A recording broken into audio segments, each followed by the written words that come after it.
নায়ক। আরে কি, আমি এটাই বলবো, আমার নায়ক। আপনার নায়ক। ঠিক আছে, আমার নায়ক। হ্যাঁ হ্যাঁ বলেন, এটাই, এইটুকুনি? তিনি আপনার নায়ক। তাহলে এটা Mostofa Sarwar Farooki, sure sure.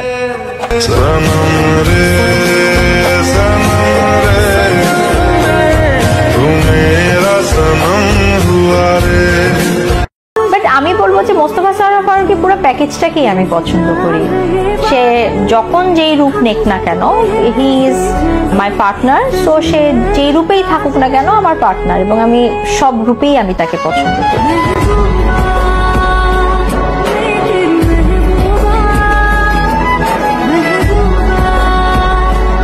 Let's talk to him or her, solve it. চার দেয়ালে সলভ করো, এটা ফেসবুকে সলভ করার কিছু নাই বা সোশ্যাল মিডিয়ায় সলভ করার কিছু নাই। তোমাদের প্রবলেম তোমাদের সলভ করতে হবে, এটা তৃতীয় পক্ষ এসে সলভ করার কিছু নাই।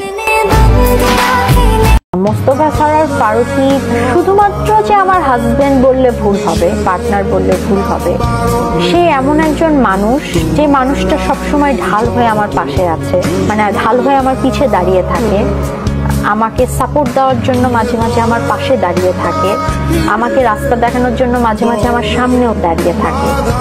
সো আমার চারপাশ জুড়েই আসলে মোস্তফা সরোয়ার ফারুকীর ছায়া আছে, যে আমাকে সবসময় আমাকে প্রোটেক্ট করে, আমাকে বুঝিয়ে দেয়, আমাকে শেখায়, আমাকে শাসন করে, আমাকে ভালোবাসে।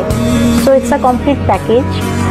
হ্যাঁ, ভুল ত্রুটি সবারই আছে, নো ওয়ান ইজ পারফেক্ট, আমিও পারফেক্ট না, সেও পারফেক্ট না, কিন্তু আমার কাছে মনে হয় যে এই বিষয়ের মধ্যেও সে আমাকে যতটুকুন দেয়, আই থিঙ্ক আলহামদুলিল্লাহ it's good enough for me.